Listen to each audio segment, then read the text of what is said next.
Գյորջյան Կասկադ 60 ամիս փուլային վճարում բազմաթիվ առավելություններ։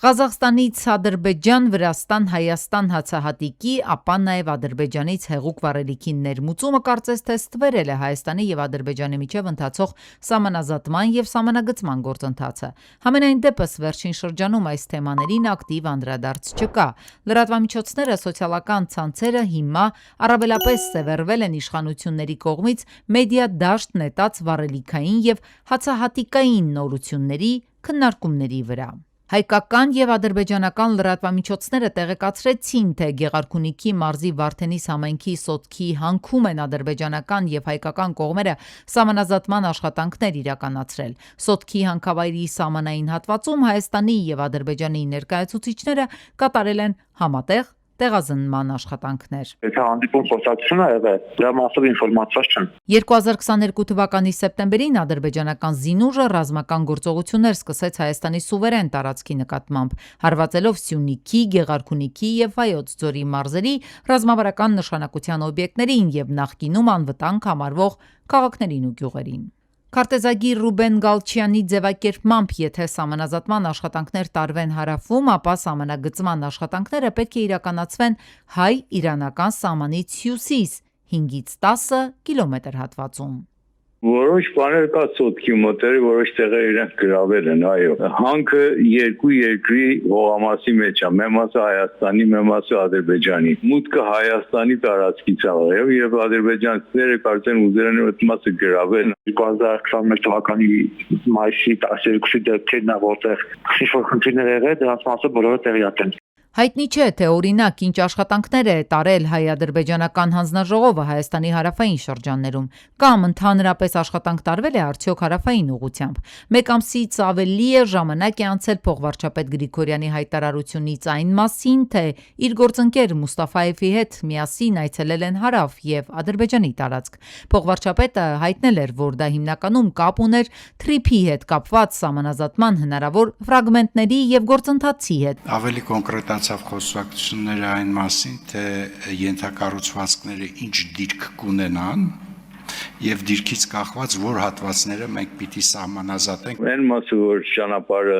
Ադրբեջանին է միացնում, մյուս կողմը, որ ճանապարհը Նախիջևանին է միանում, այդտեղում գոնե 5-6 կիլոմետր պետք է անպայման նախ որպես առաջին հերթին այդտեղը սահմանազատվի, որ իմանանք, եթե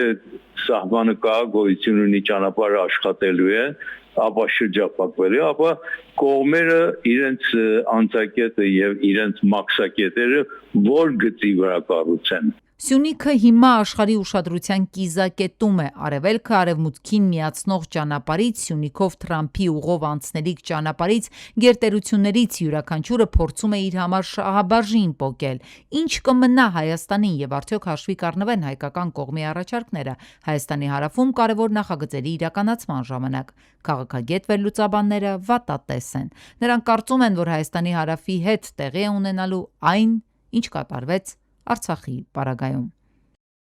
Եվրասիական զարգացման բանկի վերլուծաբանները կանխատեսում են, որ Հայաստանի տնտեսական աճի տեմպը 2026-ին կմնա բարձր 5.3%։ Հիմնական գործոնը մնում է ներքին սպառողական եւ ներդրումային պահանջարկը, որին կնպաստեն խնայողությունները եւ վարկավորման աճը։ Դրամի տարեկան միջին փոխարժեքը ըստ կանխատեսումների կհասնի $393։ Վարչապետ Փաշինյանը հանդիպում է ունեցել Սանկտ Պետերբուրգի հայ համայնքի ներկայացուցիչների հետ։ Հանդիպման ընթացքում վարչապետը անդրադարձել է Ռուսաստանի նախագահի հետ հանդիպման քննարկած հարցերին, Հայաստանի կառավարության առաջնահերթություններին, արտաքին քաղաքականությանը, տնտեսության զարգացման տեմպերին, իրական Հայաստանի գաղափարախոսությանը, տարածաշրջանում առևտրատնտեսական գործակցության ուղղությամբ տեղի ունեցող զարգացումներին, թրիփ նախագծին եւ այլ թեմաներին։ Փաշինյանը պատասխանել է նաեւ հանդիպման մասնակիցների հարցերին։ 2025-ին Հայաստանը դիվանագիտական հարաբերություններ է հաստատել 3 երկրի հետ՝ Սողոմոնի կղզիներ, Պակիստան, Լեսոթո, տարին ամփոփելով հիշեցրել են արտգործնախարարությունից։ Այսպիսով, Հայաստանը դիվանագիտական հարաբերություններ ունի 186 երկրի հետ, արտաքին քաղաքական գերատեսչությունը ամփոփել է նաև դեսպանատների բացման գործընթացը։ 2025-ին Հայաստանի նոր ռեզիդենտ դեսպանություններ են հիմնվել Կիպրոսում, Հունգարիայում եւ Օմանում։ Բրիտանական հեղինակավոր տելեգրաֆի եթերում հայտնի լրագրող Թիմ Սթենլին եւ հայր Բենեդիկտ Քիլին քննարկել են վարչապետ Փաշինյանի ավտորիտար քայլերն ու եկեղեցու դեմ իրականացվող բռնաճնշումները։ Այս մասին տեղեկություն է տարածել փաստաբան Ռոբերտ Ամստերդամի էջը։ Նրանք շեշտել են, թե ինչու է կարևոր, որ միջազգային հանրությունը եւ հոգեվոր համայնքները բարձրաձայնեն Հայաստանում տեղի ունեցող իրադարձությունների մասին։ Շիրակի մարզի Կապսի ջրամբարի շինաշխատանքները դադարեցված են կառուցապատող ընկերության հետ տարածքային կառավարման եւ ենթակառուցվածքների նախարարությունը պայմանագիրը լուծարելու գործընթաց է սկսել։ Պայմանագրի ժամկետները խախտվել են, նախատեսված աշխատանքները գրաֆիկի համաձայն չեն կատարվել։ Ընկերությունը նախատեսված ժամկետից հետ է ընկել, աշխատանքների 16%-ն է կատարվել։ Շինաշխատանքներն իրականացնում է չինական ընկերություններից մեկը, նախատեսվում էր աշխատանքներն ավարտել 2026-ի ապրիլին։ Ուշացումների հիմնական պատճառներից մեկն էլ այն է, որ Կապալառուն դեռևս մրցութային փուլում հաստատված անձնակազմը չի կարողացել մոբիլիզացնել պայմանագրի մեկնարկի ժամանակ։ Ժամանակացույցից հետ ընկնելն իրավունք է տալիս պատվիրատուին հիմնադրամին իր կրած վնասների համար փոխհատուցում պահանջել Կապալառուից։ Աշխատանքի թերացումներ եւ ժամանակի մեջ ժամանակատվածի եւ իշքան գիտեմ իմ տվյալներովս որակի մեջ, որից ելնելով դատարեցվեց եւ իշքան գիտեմ ֆինանսավորող կազմակերպության եւ կառավարության։ Այնտեղ համ բաների մեջ չեն տեղավորվել, հետեին լավ տրաֆիկից խնդիրներ կար եւ տեխնաձորներ բաննել էր, չէ, բանկի կողմից կար։ Պատճառների հետ էին։ Կապալառուն արդեն խզվել է պայմանագիրը Կապալառուի հետ։ Այդ ժողովուրդը ուղղակի բնակիչները մեր գյուղից, Չարաձորից, Վարամաբերդից կային աշխատողներ։ Ուղղակի ուզում էին ավելի ստույգ, թե չինացիներին իրանք շփման հետ կապված ստույգ բան չգիտեին, եկան 3 այդ ամեն ինչը բարձվեց, մարդիկ գիտեցան, որից հետո է գնաց։ Շատ կարևոր նշանակություն ունեցող բան է մեզի համար, այնպես որ շամպայման շինարարություն շարունակել։ Դեսպան Նարեկ Մկրտչյանը Սպիտակ տանը հանդիպում է ունեցել նախագահ Թրամփի հետ նորանշանակ դեսպանների համար կազմակերպված միջոցառման շրջանակներում կայացած հանդիպման ժամանակ Նարեկ Մկրտչյանը շնորհակալություն է հայտնել Թրամփին Հայաստանի եւ Ադրբեջանի միջև խաղաղության հաստատման ուղղությամբ ցուցաբերած հետևողական ջանքերի, ինչպես նաեւ օգոստոսի 8-ին Սպիտակ տանը ձեռք բերված պատմական համաձայնության եւ ստորագրված փաստաթղթերի համար։ Իր հերթին Թրամփը շնորհավորել է հայ ժողովրդին ընդգծելով, որ վերջինս արժանի է կայուն խաղաղության եւ վերահաստատել է Իրան վերապահ աջակցությունը խաղաղությանն ուղղված գործընթացներին։ Նախագահ Թրամփը Հայաստանի Հանրապետության վարչապետ Փաշինյանին է փոխանցել նաև անձնական մակագրությամբ նվեր՝ ի նշան բարձր գնահատանքի։ Վերջին օրերին տարածված տեղեկությունների վերաբերյալ էկոնոմիկայի նախարար Գևորգ Պապոյանը հայտնել է, որ Ադրբեջանից ներմուծվող բենզինը Հայաստանում կվաճառվի պրեմիում դասի վառելիքի սեգմենտում շուրջ 430 դրամ գնով, ինչը մինչև 90 դրամով ցածր է շուկայում նախկինում եղած նման վառելիքի գներից։ Նախարարը ընդգծել է, որ քաղաքացիներն ազատ են ընտրելու ձեռք բերել այդ վառելիքը թե ոչ, իսկ պետության գործառույթը շուկայում բազմազանության ապահովումն ու վառելիքի որակի եւ քանակի վերահսկողությունն է։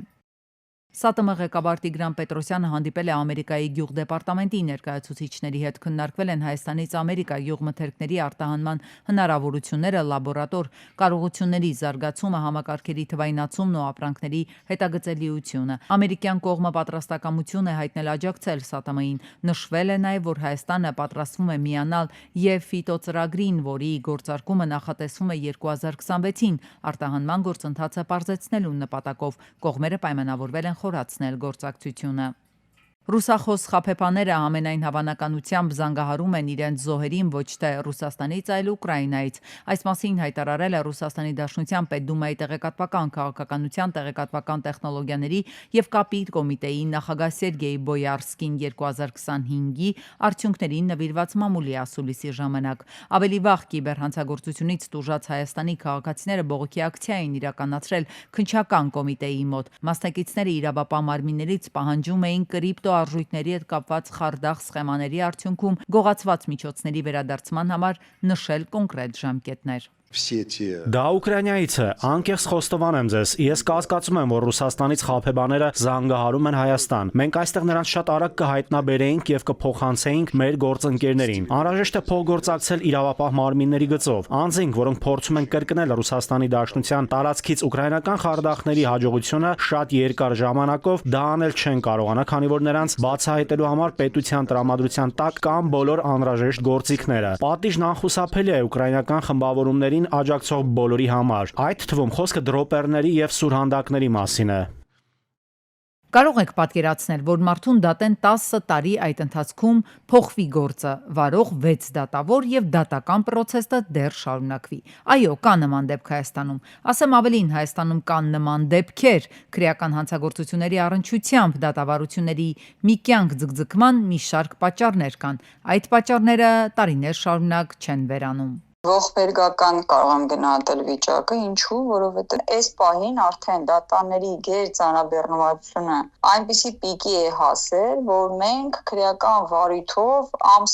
ամիս ու կեսից 2 ամսվա մեջ ունենում ենք մեկ լավ առավելագույնը 2-ից դա եթե մեծ հաջողություն ունենանք։ Պատճառներից մեկը օրինակ վկաների չներկայանալն է դատական պրոցեսին։ Իրավապահները հաճախ ճակերտավոր ասած չեն կարողանում հայտնաբերել գործով անցնող վկաներին եւ բերման ենթարկել դատարանի պահանջով։ Ես գործեր ունեմ, որ վկա կա, եթե չի ցանկանում այդ դատական նիստին գալ, ինքը տարիներով կարող է այդ նիստին չգալ։ Իսկ ինչու են դատարաններն այդքան ծանրաբեռնված։ Պատճառը հանցավորության աճն է, այսինքն քանակապես ավելի շատ գործ է սկսել մուտք գործել դատարան։ Մյուս կողմից ավելացել են արարքները, որոնք գնահատվում են որպես հանցանք։ Նոր հանցանքներ ենք քրեականացնում, դա իր հերթին, այո, բերում է հանցավորության աճի, որովհետև հանցագործների շրջանակը էապես ընդլայնվում է։ Պետությունը որոշել է պայքարել դատական պրոցեսների ձգձգման դեմ։ Սահմանվել է քրեական գործով դատաքննության ժամկետ։ Վերջերս հանրության դատին ներկայացված օրինագծով սահմանվել է, որ այն պետք է տևի 1 տարի։ Հիմնավոր պատճառների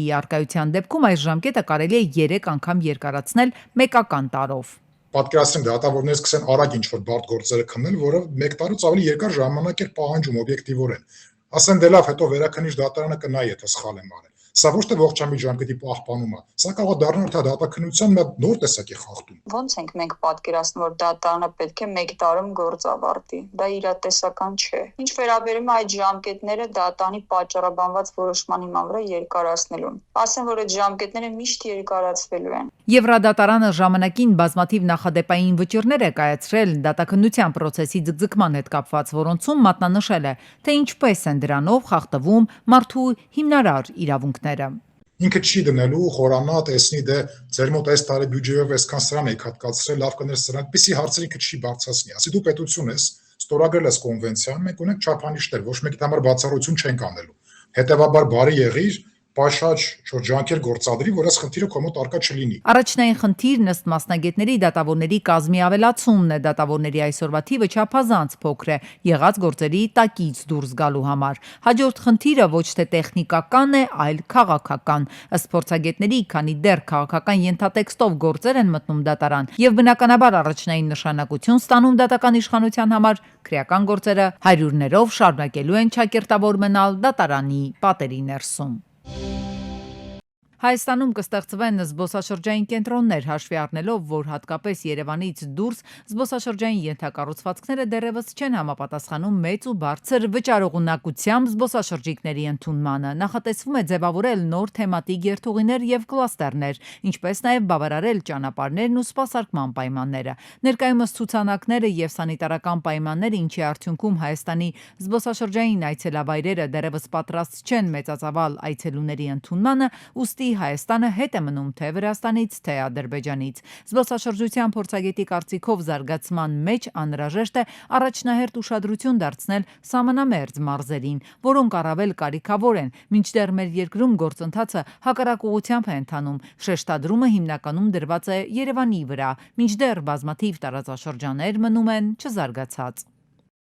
Մեծ թվով զբոսաշրջիկներ ներգրավելու համար մենք պետք է ունենանք զարգացած տեղական ավիացիա, ինչը մենք գիտենք 20 թվականից սկսած ինչ խնդիրների մեջ է ցուցակ եւ այլը, եւ մեր տեղական ավիաընկերությունները բավականին խեղճ են։ Իսկ տեղական ներգնա туриզմը առաջին հերթին զարգանում է հենց տեղական ավիաընկերությունների շնորհիվ։ Անընդհատ մենք այդ ահազանգերը ստանում ենք եւ տեսնում ենք նաեւ, որ փոշու աղտոտվածության, օդի փոշով աղտոտվածության շատ բարձր ցուցանիշներ են արձանագրվել Երևանում եւ սրա պատճառներից մեկը այն է, որ շինհրապարակներում ստանդարտները չեն պահպանվում։ Երևանում մթնոլորտում փոշու գերավելցուկի մասին մի քանի տարի արդեն խոսում են քաղաքացիները, փորձագետները, կառավարությունը։ Առաջին երկուսը բողոքում են դրանից, վերջինը խոստանում, որ շուտով հարցը կլուծվի եւ բարբերաբար նոր կարգեր է սահմանում դրա համար։ Պետք է ստանդարտները սահմանենք եւ ոչ միայն սահմանենք, այլև հետեւական լինենք այդ ստանդարտների իրականացման եւ ներդրման եւ պահպանման առումով։ Օրերս քաղաքաշինության կոմիտեն հերթական նոր պահանջներն է սահմանել շինարարության համար։ Ենթադրվում է դրանց շնորհիվ էականորեն կնվազի փոշու արտանետումը մայրաքաղաքում։ Նոր կարգավորումների համաձայն կառուցապատողները պարտավոր են իրականացնել փոշենստեցման միջոցառումներ, կիրառելով փոշեճնշիչ սարքավորումներ։ Մասնավորապես պետք է կիրառեն փոշեորսիչ եւ ջրային մառախուղ առաջացնող սարքեր։ Բացի այդ, շինհրապարակները պարտադիր պետք է կահավորվեն օդի որակի մոնիթորինգային սարքերով։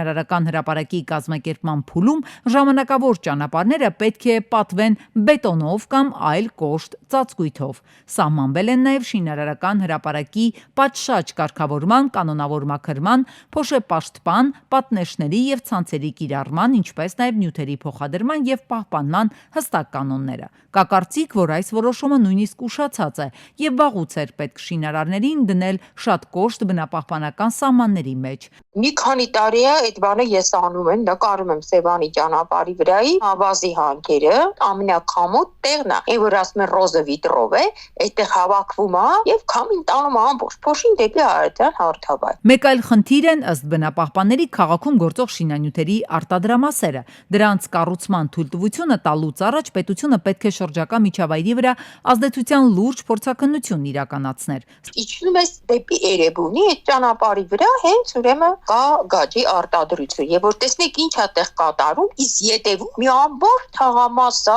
ու կողքը գործարանը, որի այդպիսի արտանետումներ ունի։ Առանց այս խնդիրների լուծման շինարարության process-ի խիստ վերահսկումը ըստ մասնագետների գրեթե ոչ մի արդյունք չի տալու։ Փոշու զանգվածը օդում շարունակելու է մնալ բարձր։ Պոլիէթիլենից տոպրակների տարածման դեմ Հայաստանը պայքարում է արդեն տևական ժամանակ, հիմնականում անարդյունք, ինչու, որովհետև տոպրակների հաստությունն ու վճարովի լինելը որևէ կերպ չնվազեցրեց դրա սպառումը։ Հակառակը հիմա մարդիկ գնում են այդ նույն հաստ պատերով տոպրակներն ու հետևաբար ավելի աղտոտում շրջակա միջավայրը, այնպես որ կառավարությունը ստիպված է շարունակել բարեփոխումը։ 2027-ից արգելվելու է պոլիէթիլենային տոպրակների եւ պարկերի վաճառքը ընդհանրապես։ Առևտրի օբյեկտներում, հանրային սննդի օբյեկտներում, շրջիկ առևտրի կետերում, տոնավաճառներում, մանրածախ առևտուր իրականացնելիս բացառությամբ կրշափաթեթավորման եւ երկրորդային հումքից արտադրված աղբի համար նախատեսված պարկերի։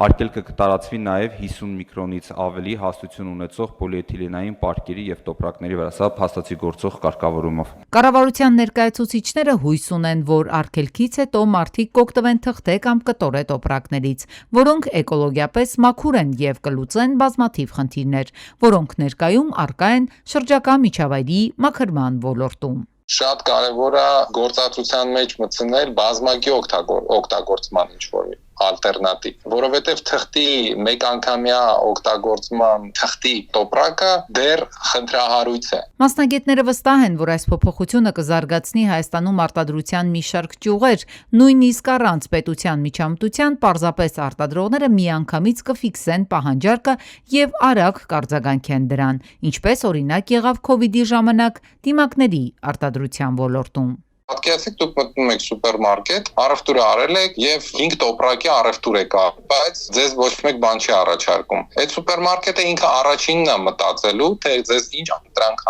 առաջարկ 26 դեկտեմբերի դրությամբ։ Մենք ունենալու ենք գոնե թե 5-6 արտադրողներ, ովքեր որ միջին մասշտաբի ինչ որ արտադրություն են դնելու, արդեն այլընտրանքային։ Թե այդ ինչ այլընտրանք կլինի։ Այդ էլ է իրանց գործը։ Լուծումներից մեկը համարվում է բիոպլաստիկի արտադրությունը։ Դա պլաստիկի տեսակ է, որն արտադրվում է Օսլայից, էկոլոգիապես մաքուր է եւ փչանում է մի քանի ամսում հողում հայտնվելուց հետո։ Կենսաքայքայվող պլաստիկը ռեալ է եւ միակ դրա խնդիրը նրանում է, որ իրականում ինքը ավելի թանկ է, քան սովորական պոլիէթիլենային տոպրակ։ Իր ինքնարժեքը թանկանում է եւ դա մի տեսակ արդեն կա դրան նորմալ վերաբերել։ Ցանկացած բան, որ վնասակար է, որպես կանոն ավելի էժան է։ Հայաստանում նախկինում փորձ է արվել քայքայվող պլաստիկի արտադրության, որպես հումք օգտագործվել է գետնախնձորը, որը աճում է ցանկացած հողում եւ չի պահանջում խնամք։